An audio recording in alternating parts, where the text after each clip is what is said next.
Hi, this is Lex, and welcome to the FinTech Blueprint. It's your podcast about fintech, decentralized finance, digital banking, investing, robo-advice, artificial intelligence, and all the other frontier technology that is transforming financial services. To get more content, like an illustrated transcript of this conversation in your inbox, subscribe at fintechblueprint.com. So without further delay, let's jump into today's episode.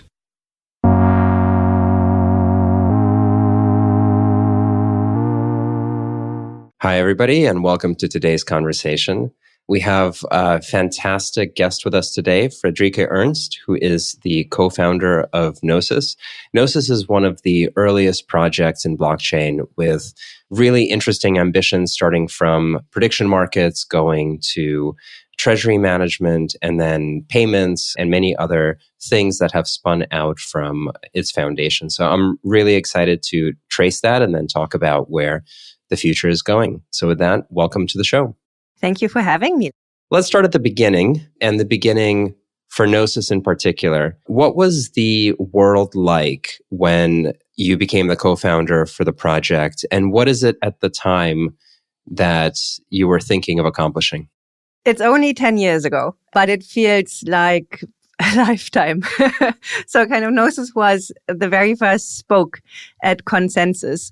We joined Consensus when Consensus was Joe and his assistant in a Midtown office before anyone ever moved to Brooklyn. My co-founder Martin met Joe at a Bitcoin meetup where he told him that Stefan and Martin, so my co-founders, were building a betting platform on top of Bitcoin. And Joe told him of Ethereum's and the wonders that would come to be. Back then, there wasn't even a white paper release. So this was completely novel at that point. And Joe convinced Martin and Stefan to take this in-house at Consensus and start building an Ethereum-based prediction market there instead. And that's exactly what happened. They spent 2 years inside of Consensus. At the point when they were ready to spin out, I joined them as a co-founder. And we embarked on this adventure to build an aggregation layer for information. So this was before the term fake news.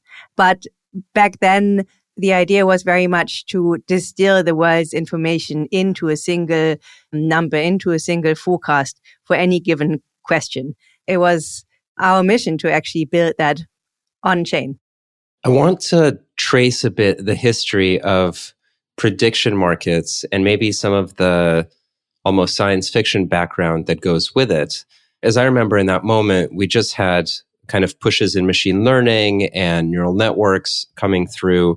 Ethereum had a strong positioning towards the future is going to be full of robots and they're all going to interoperate, and they can't use squishy human data. They need numbers. And so, prediction markets are going to be the capital markets of the future and all information.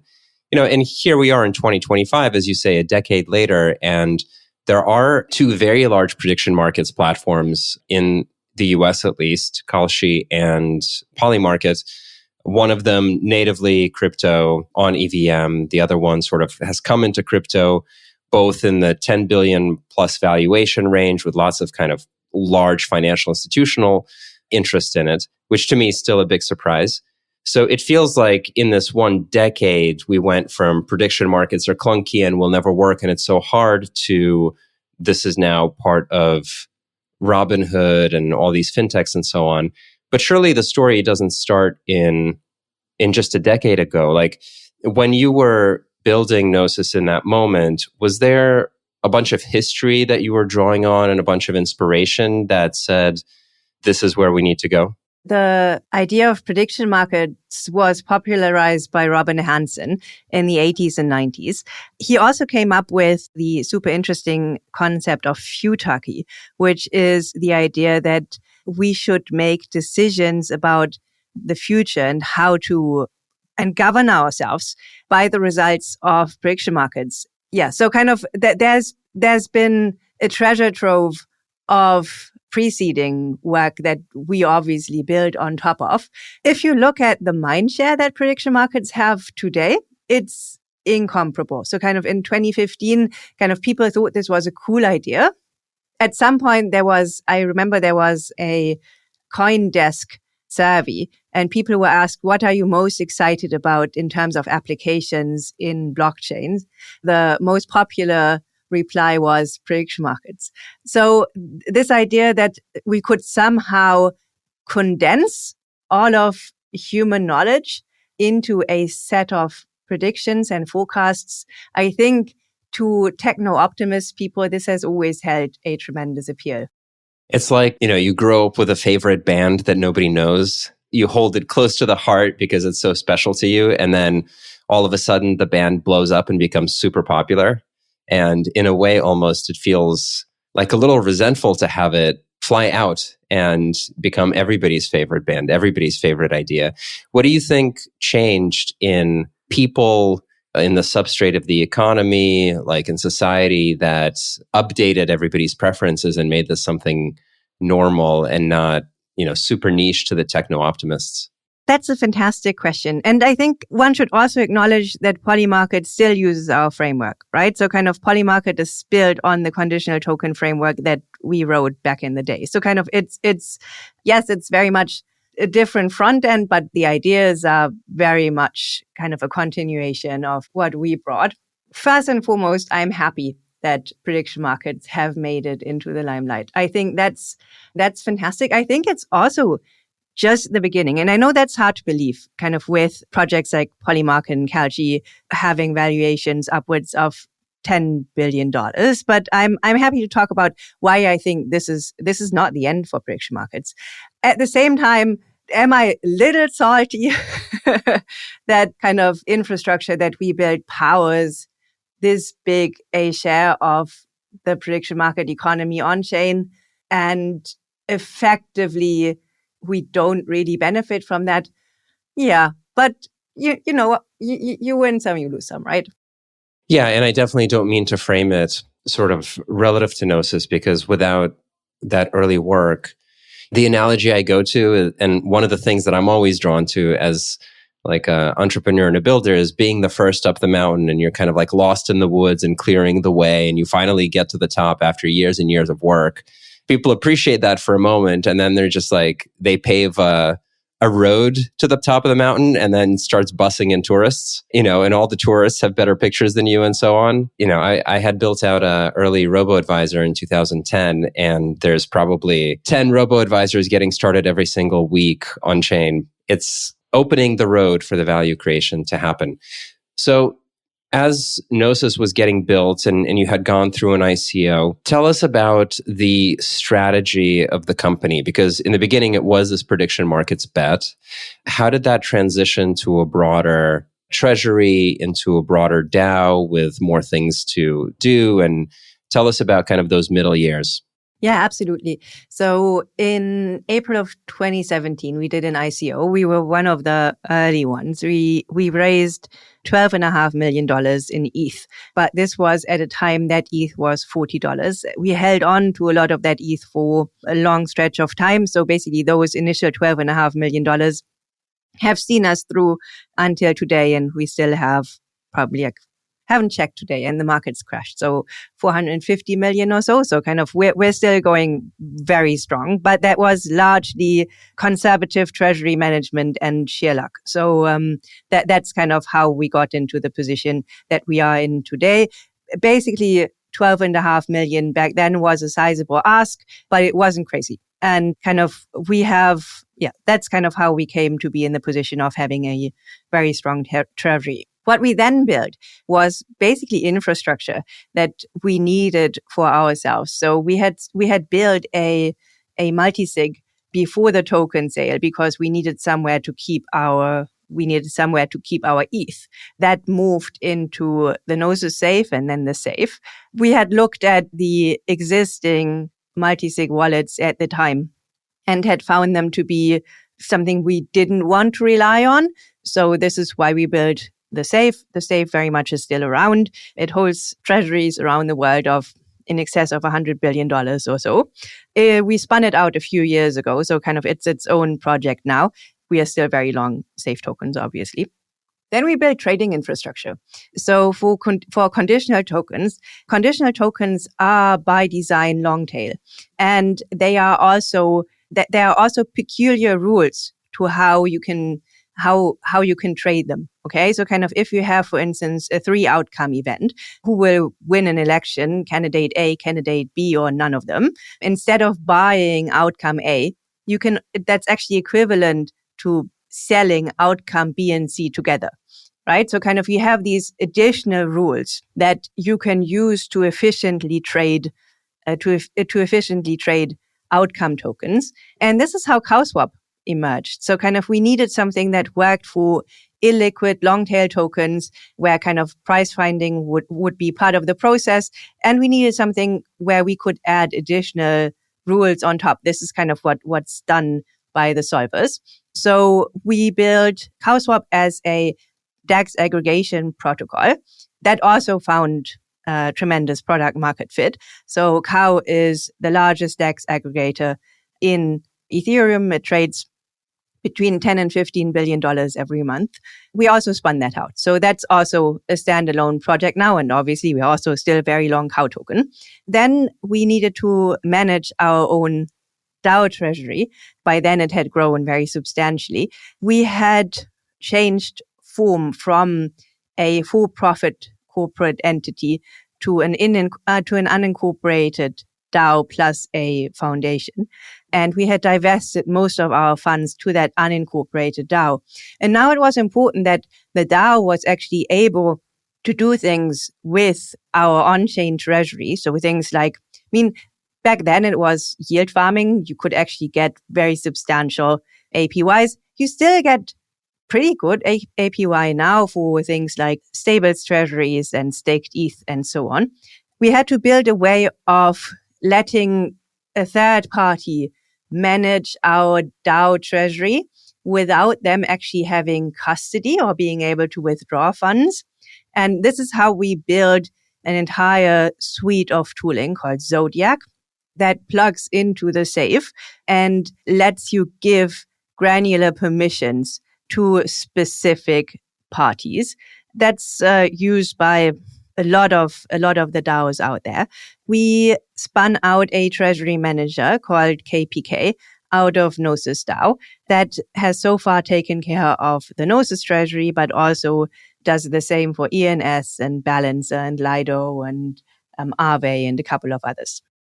So what's interesting to hear is a lot of it was solving problems for yourself, which is you stepped into a large amount of capital and the infrastructure to manage that capital while, secure in a blockchain sense wasn't particularly mature or institutional or good for multi-party collaboration, or solving the principal agent problem. And so you went along building tools to kind of check that off and develop it. And then as the tools became stronger, third parties started wanting to use them. So you start with custody, roughly speaking, with the safe wallet, and then exchange and asset management and so on.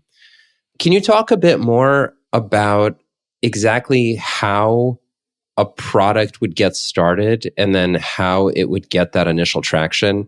And what I'm trying to figure out is one of the hardest things to do with a startup is to know a customer pain point and then to figure out how much they will pay you for it, and then figure out go to market and how to build. Whereas here you owned the problem and you were building the solution for yourself. What was that like? What kind of teams were necessary for it? And is there any sort of repeatable process that you've noticed? Yeah, so kind of our team up until very recently was extremely engineering heavy. I think it's part of the founder DNA that kind of goes into this. So Martin, Stefan, and I were all engineers, all German engineers, I should add. I think this is part of what makes a company, right? So kind of we saw problems and then we thought about efficient ways of fixing them technically. And other people were interested in those solutions, so we productized them. That was the modus operandi until very recently. About 2 or 3 years ago, we sat together and contemplated all the things that we had built and who actually uses them.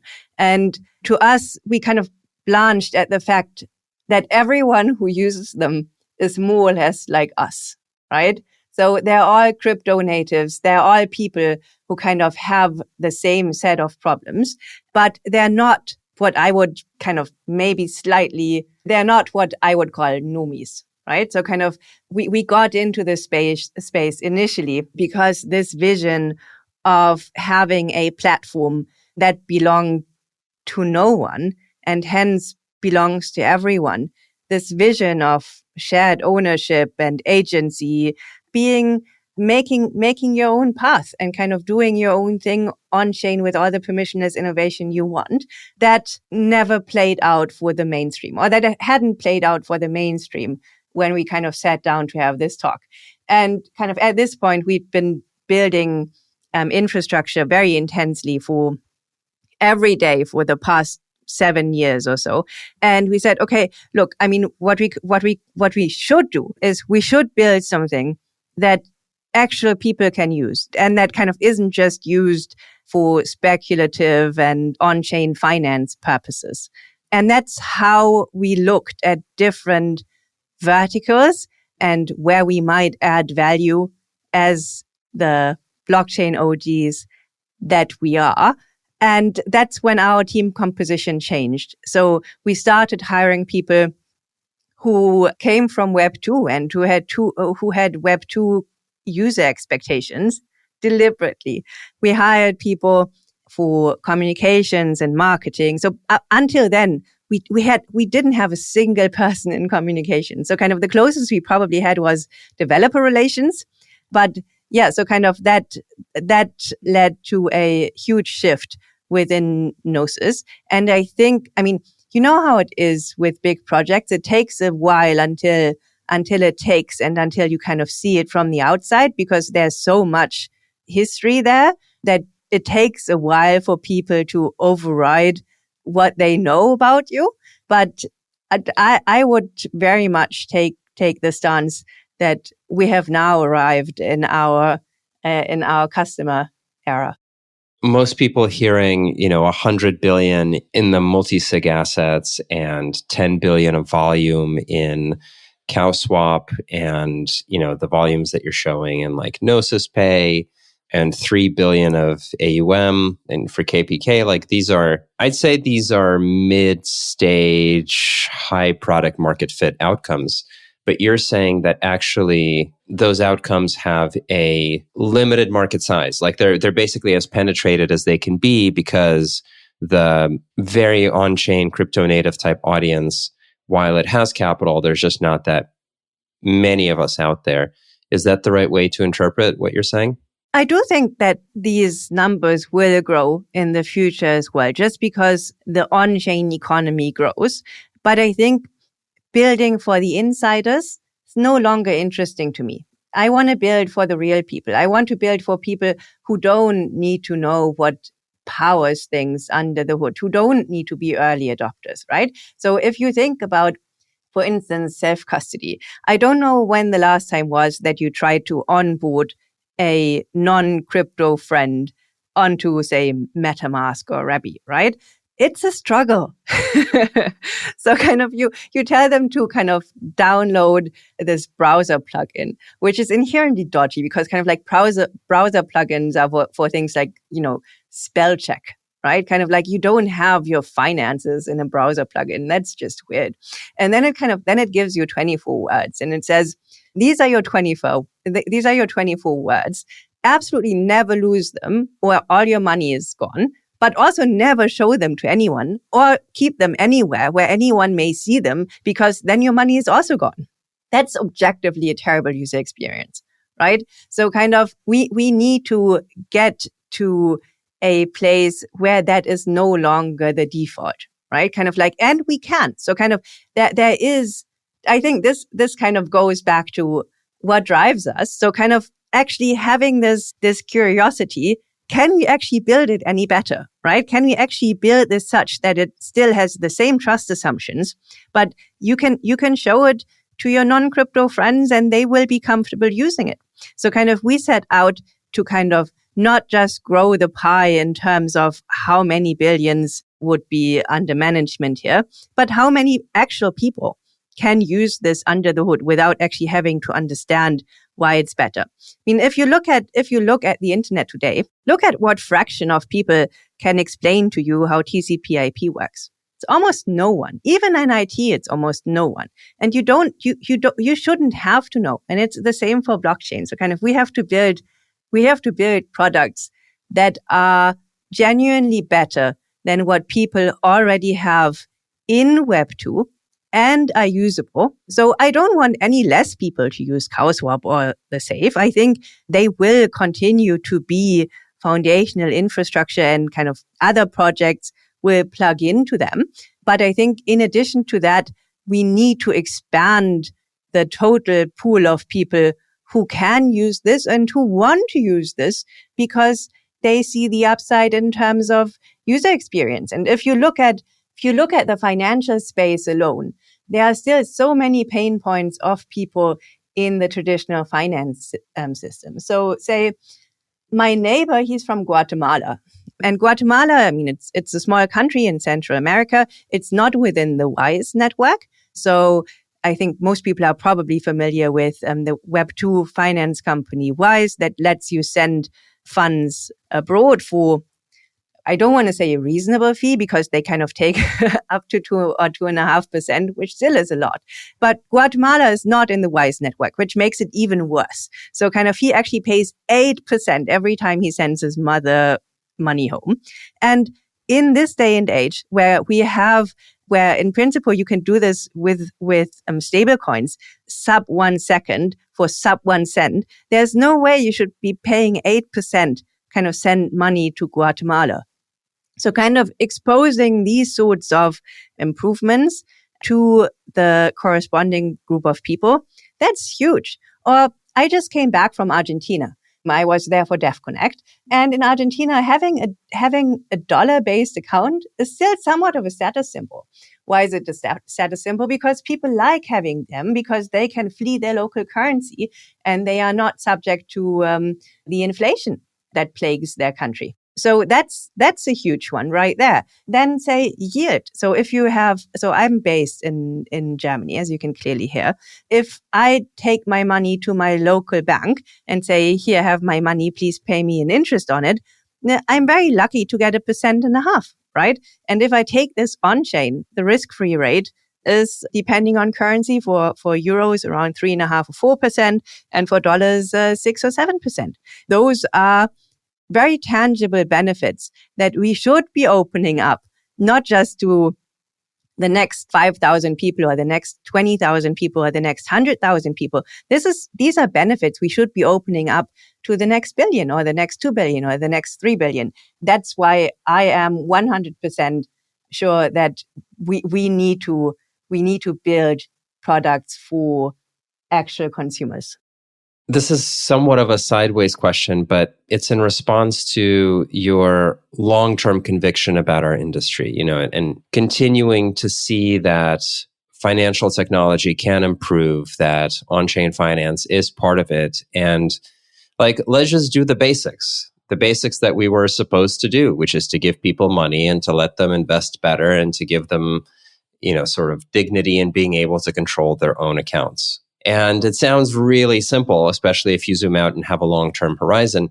And it sounds simple when you have an operating business and you've got traction, you can kind of have the stability of that. Do you get distracted at all by the noise of our industry? And especially the last 2 to 3 years, I feel have been so thoroughly obnoxious in terms of the hyper gambling, the empty promises, the vacuous projects, the sort of crime in a lot of places. And that can be quite discouraging for folks who are mission driven and who do see kind of a clear goal and fundamentals. How do you balance that, and what do you do to navigate it? I'm pretty good at tuning out the noise. I mean, the scams and the CD project and the pump and dumps, kind of It's not just been the last 2 or 3 years. That's kind of, it gives us a bad name. And I think as an ecosystem, kind of, it's something that we have to solve because there are so many valid solutions here for real people that could make the lives of countless regular people much, much better.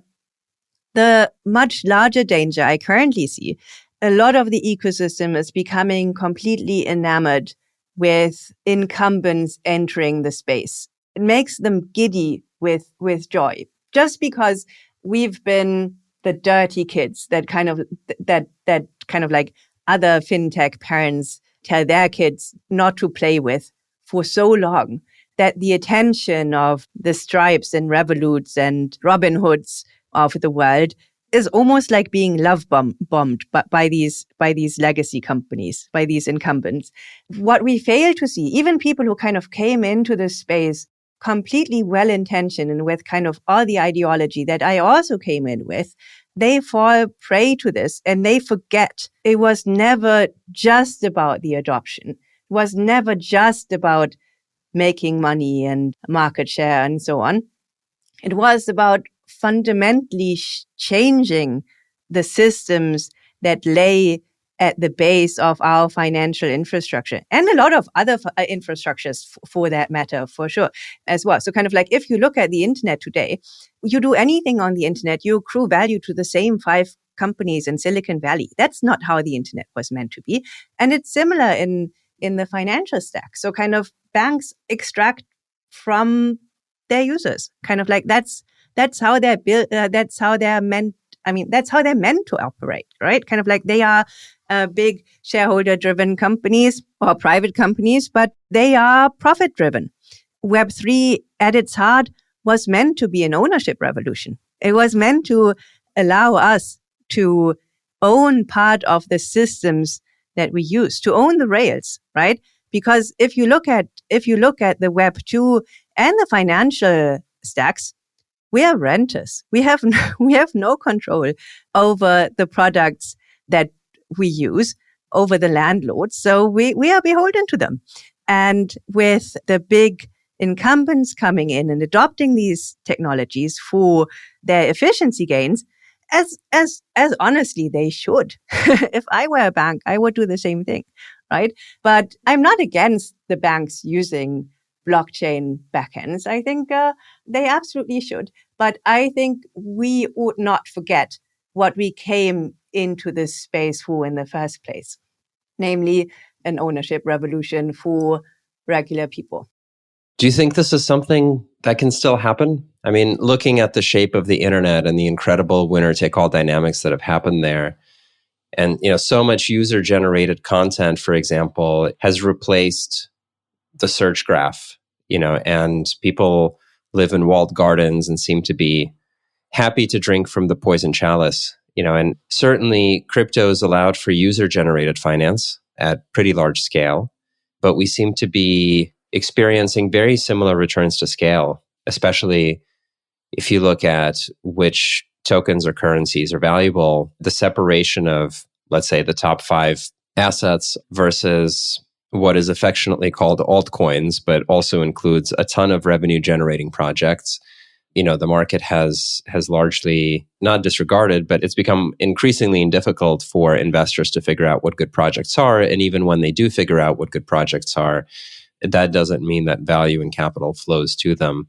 So how do we get out of this sort of contradiction? I think it's something that we need to win on culture. So if you look at, so we'll launch Gnosis App soon. It'll be our flagship product, and it'll be a money app for the post-bank era. And in principle, it'll be pretty similar in terms of features with traditional neobank apps. Only the value system that kind of underpins it is completely different. You can be a part owner of this. We try to make you part owner of this. This should be a user-owned financial railway. And I think this is important. And I think if you look at young people and how disenfranchised they feel, I do actually think it is a play that we as an ecosystem can make. So if you look at how downtrodden and hopeless the economic situation of many Gen Z folks is, I think 100% can we fix this. So I would like to kind of draw a parallel with, funnily enough, 19th century Germany. So kind of in the 19th century, kind of Germany was a collection of 30 odd little states. People generally were super poor. It was very rural. And if you were a farmer in the countryside, you had no access to banking at all. So kind of and you lived hand to mouth. Okay. So kind of like many people today. It's a nice allegory because kind of it ends well. So kind of what happened was that these farmers who kind of had to actually resolve to using moneylenders if they were ever in a hard place. So for instance, they had a crop failure early in the year because there was a late frost or something. They had to buy more seeds. They had to go to a local moneylender and they would lend the money at literally between 25 and 40% per year. So kind of they ended up in this perpetual cycle of almost debt slavery. And what they actually ended up doing is they started forming their own collective banks. So they had a community, kind of a community bank where they pooled their meager resources. And if someone experienced some sort of misfortune, so their cow died, or kind of they had a crop failure, need to buy new seeds, and so on, they would vote on whether to lend that person the money.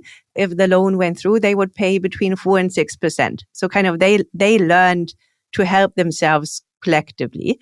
And within a couple of decades, there were tens of thousands of community banks in Germany alone. And it's actually, even to this day, 1/3 of all Germans are members of a community bank. And it's something that's kind of carried around the world. So I lived in Stanford.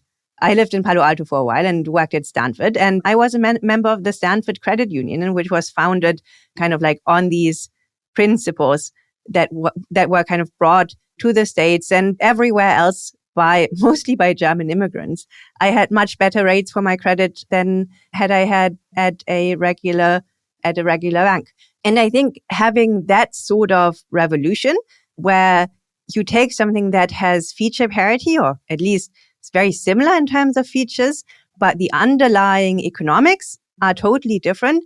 I think it takes a lot of explaining and making people see the light. But I think fundamentally, the time is 100% right for this. What does the ambition for the app look like? What kind of people do you want to use it? What kind of scale do you want to achieve? And then underneath, what are the protocols that are being leveraged? So the protocols that are being leveraged are first and foremost the safe. So it's a self-custodial wallet. There are different flavors to this self-custody, or there's this self-custody comes on a spectrum. So kind of you can hold everything yourself. You can have recovery, you can have social recovery, institutional recovery. You can back up your phrase with a trusted entity, but it's purely optional and you're never locked in. So that's the first thing. The second thing it uses is cow swap under the hood, of course. So kind of it lets you trade as efficiently as possible. It lets you invest into different financial products. It lets you hold different fiat currencies. It plugs into legacy financial rails seamlessly. So you can give your wallet an IBAN. So for everyone who's not in Europe, that's kind of like a routing number. So you send you send euros to that routing numbers, and within a half a minute, that shows up as a stable coin within your wallet. And likewise, we can do SEPA transfers right out of your wallet. That's already there. Same for Pix, which is the Brazilian payment system. We're integrating other local payment rails as we roll it out. So our very first launch is going to be in Ireland because the app is currently optimized for a Euro experience. And we did some polling that shows that even people in countries where young people speak flawless English prefer to use financial applications in their own local language. So you need a test balloon case where you can test it and then you localize to different countries later. We're rolling this out this month. So it's coming very soon.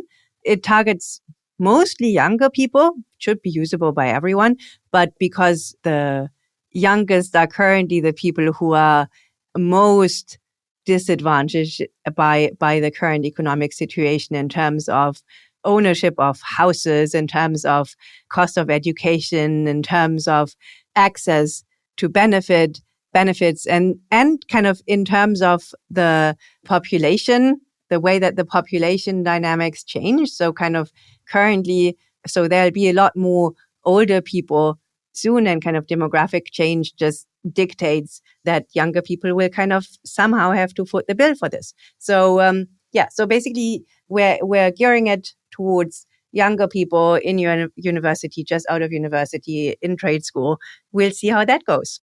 Awesome. Well, I'm excited to check out the launch. One last question that I've been thinking about. I know that Gnosis Chain for a while was pretty closely partnering with projects like Autonolos and others with this vision of providing substrate, economic substrate, whether for payments or trading, for AI agents. And over the last 6 to 12 months, that's become a very mainstream story, and large companies like Coinbase and their partnership with, I believe, OpenAI, and then or like Stripe and OpenAI, Coinbase and Google have all been working on some version of a protocol or standardization to accept payments or value flow for AI agents.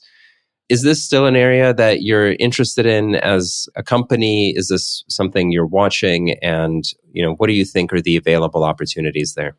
Oh, yeah, absolutely. So kind of Gnosis Chain is still very much around as a substrate for all kinds of financial protocols, where we're mostly concentrating on non-US dollar stablecoins because they are severely underrepresented. But we still have an emphasis on AI agents, just because giving your agents a way of paying is such a big unlock. So kind of having your agent empowered to consume services online and on-chain just increases the potential of what they can deliver by a factor of 10 to 100. And obviously, blockchain is a very easy way of doing this. So we've ran pretty early experiments in this by giving agents a seed phrase and saying, okay, this is now your wallet. I put in $100.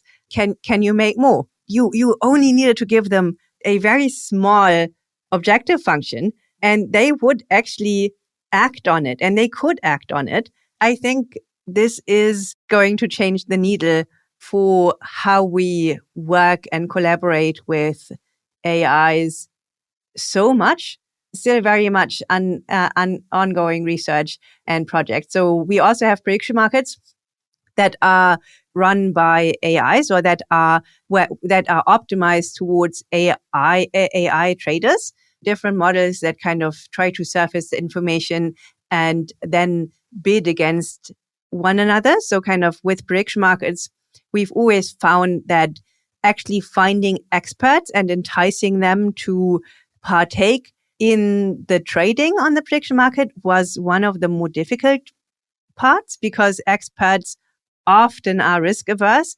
And I mean, we all know that there are kind of psychological things like loss avoidance and so on. And with AIs, if you run different models and kind of have different ways of aggregating information in different ways, you can actually put, just say, $10 or $20 on the market, and AIs will compete for that money and will actually give you pretty good forecasts of what's going to happen in the future. What do you think is the most immediate opportunity there? Have the big fintechs sort of already taken the opportunity for the payments protocol, or do you think there's space there? And if you look at sort of agentic commerce, like, is there anything real that is on the cusp of being used by the mass market, or are we still a few years away from something more tangible, sort of similar to that 10-year time horizon to go from prediction markets are for our techno-optimist friends, and then for everybody, are we still that far away from AI agent commerce, or do you see something starting to pop off? I don't think it's 10 years. I think it's going to happen pretty soon. It's going to happen incrementally. My best guess would be that one of the first applications to really make it will be reverse advertising. So for instance, if I say, I am in the market for buying whatever expensive product, say I want a new car. Okay. So in principle, kind of like on the old internet, if I Google where to buy a car, or what car to buy, there would be different advertisers that would plug into kind of these search terms, and they would show me whatever models they have. But in principle, I can tell the AI a lot about myself, right? Kind of I can say, okay, so I am a 39-year-old woman. I live in Germany. I like driving fast, but I also have 4 kids. So I'm not here for Porsche. I want something that has ISOFIX so I can put my kids' car seats in there securely. And I also want a big trunk, and sometimes I drive off-road. Okay. So kind of that kind of should whittle down the number of models that the AI can pitch to me. And then it should almost auction my attention to the different companies that then still want to sell me something, right? And I should kind of see the upside of that advertising spend rather than the aggregators like Google. And I think that is that's going to be a $1 trillion market. And with how much AIs already know about you, and I'm surprised they're not trying to plug you more products, right? So kind of like if you ask your ChatGPT or Gemini or whatever, recommend me podcasting microphones or something, they don't send you ref links yet, right? Kind of they don't partake in that part of on-chain commerce online, right? I think that's coming within a number of weeks, but the reverse advertising model, I think that's going to be a huge unlock. And it's also that people will be behind because they'll be paid for it. That's my prediction. Fantastic. I think we'll get there faster than people expect as well. But that's a conversation for another time. Thank you so much for joining us today and sharing the Gnosis story. And I'm super excited to check out the app when it comes out. Thank you so much for having me, Lex. It's been a pleasure. Hi, everyone. That's it for this week's episode of the FinTech Blueprint. For more technical deep dives into all things fintech and decentralized finance, check out fintechblueprint.com and grab a free subscription to the newsletter. This is Lex, and I'll see you next time.